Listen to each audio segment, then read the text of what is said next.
Hi folks, this is BUPSHMUP. It's a game I've been working on for the past few weeks. BUPSHMUP means build 'em up, shoot 'em up. So it's a generic shooter game and you can make your own levels. That's the twist. I'm just going to quickly show you the game in action before I show you how to make your own levels.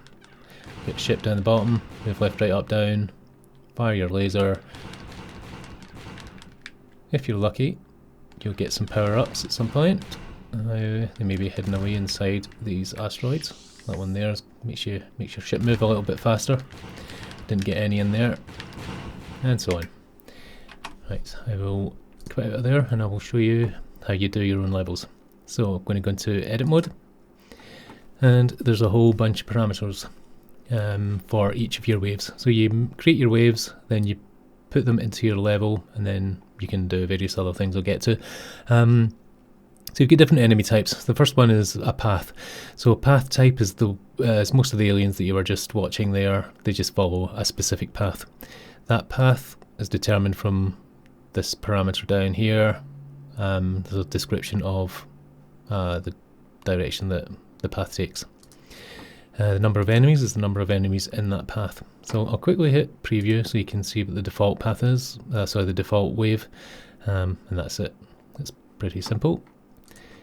You can add more ships onto that, and there you have 5 coming on. And you can adjust the speed, make them come on really fast. You can adjust the spacing, it's going to make them a little bit tighter, so that's the number of seconds between each one coming onto the screen, so that's 0.2 seconds, so that'll tighten them up a little bit, so they'll be a bit closer to each other. Hits to kill, that's how many shots they take before you hit them, before they die. The offset start position, that varies where they come onto the screen, so if I move that a bit to the right, they will come on a bit to the right. The power up probability, that's the chances of them holding a power up. 100% means they'll definitely hold a power up, 0% they definitely won't, somewhere in between will give the probability of them holding a power up when they die. Iterations is how many times it will go through the screen before they won't come back again. So if they're set to say 3, then when the enemy hits the bottom they'll come back in the top, and so on. They'll do that 3 times and then they won't come back at all. So 1's the default, that means they won't come back at all after they've came through. If you set it to 0, they'll keep coming no matter what, well basically until you kill them, or until they kill you, one or the other. X spread of enemies, that's how many will be side by side. So if I made that 5 as well, we're going to have a lot of aliens, 25 of them. So just so you can see the effect of it, I'll put the number of enemies down to 1, I'll preview again. So it's the number of side to side enemies in the X direction. The spread distance is the distance between them. So start putting them to the left a little bit. So what it's doing is it's adding a certain distance between them, starting from the left hand side. So let's space them out a little bit more. That's what they'll look like. So enemy lasers, speed, that's the speed of the laser. That's pretty self-explanatory. Speed variance is how much that speed will vary. So if we set it to 0, the way it's set just now, that speed will always be 8.1 because that's what it's set to. But if I was to put that up, say to 2, a variance of 2, that means the speed lasers will be between 8.1 and 10.1. Then that'll be random each time they shoot. The average interval, that's in seconds, so 2.5 seconds means they will shoot on average once every 2.5 seconds. The randomized intervals, that's set by default, but if you were to switch that off, the average really becomes an actual. So if we set that to 1 second, then our alien, I'm just going to put the X spread down to there, just down to 1. If I preview, that's a bullet every 1 second. Righty, the direction, it's kind of obvious, straight down. Random means it'll randomize it a little bit. It'll kind of go in different directions. And at player, well, they'll shoot at the player. Okay, different enemy types. Path UFO is exactly the same except it's a UFO graphic, but the proper UFO gives us different enemy type specifics here.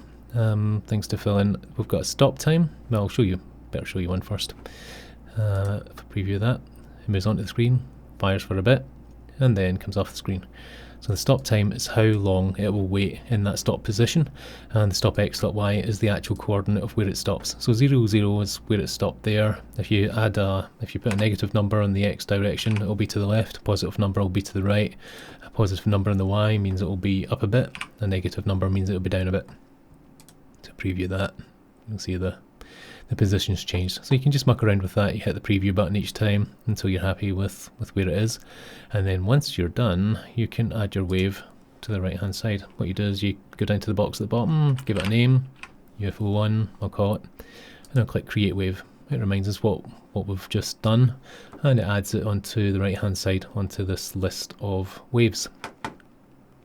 So other things that we get, we've got asteroids. So if I choose asteroids, obviously the shooting bits go as the shooting parameters disappear because asteroids can't shoot. We can preview it, and there was an asteroid. So well, let's just add that one. It can be one of our waves. Let's create that. So over on the right hand side here, you can reorder them. So I can click on asteroid. If I wanted that to come on first, I can move that up. Also there's this delay parameter. That's how many seconds until, how many seconds after the previous wave do you want this to come on. So by default it will come on after 2 seconds, but you can put that up a bit if you need a bigger delay. Or you can even make it a negative number, and what you can end up having is different waves coming on at the same time, or interacting with each other. So you can have a wave coming down the left and a wave coming down the right at approximately the same times. Now if I wanted to adjust one of these, so just say the UFO, I can use this copy button, and what that will do is it will take all the parameters that I've used previously to create that wave and copy, and it moves them all across here. So now I can either create a new wave based upon it, or perhaps make changes to it. And before I move it back over, I can delete the one I've already got over here. So I'll click on UFO, hit delete, there it's gone. And now I can create the one that I've just modified, move it back over. So yeah, so copy just takes your wave, moves your copies the parameters that you use back over to the left. Deletes what I just used there as well, that's self-explanatory. And preview all just basically takes the whole level and shows you what it's going to do. So it just runs through each of your waves. From selected comes in handy once you've got lots and lots of waves. So if you've got like 20 waves here, well, maybe you don't want to watch it all the way from the beginning, so you just select where you want it to start from, hit from selected, and that's where it will show the waves from. That is more or less it, but you do need to know how to load and save, of course. So if I hit escape, that brings up our menu, and we can save our level. So I'm going to, I can call this my preview level. It would help if I could spell. And hit save, and that's it saved. So once you've saved one, of course, you can load it up again. And there's ones that I've created before. And that is us for the creation part of it. So quit out of there now that I've saved it. And of course now we can play it. One thing that you might want to do before you start, by the way, is under settings you can set your default folder. So that's just because you might not want where the default one sets you up. So let's play some custom levels. So here's one I prepared earlier, but I'll remove that. So that's the delete button.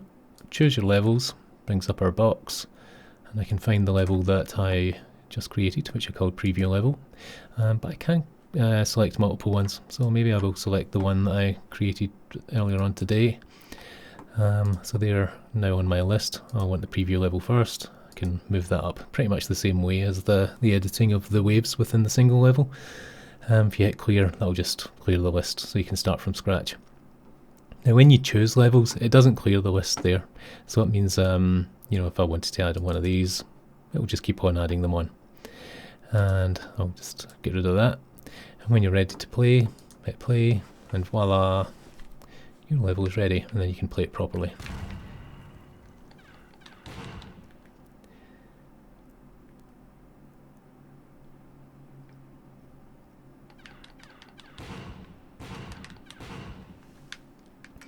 And here's some power-ups. That's the speedy up. That one there is so that you can shoot lots of bullets. But we've already won, so ta-da! That's all there is to it. So if you're interested in getting involved, do check out my website. It's at banky.com. Thanks for watching.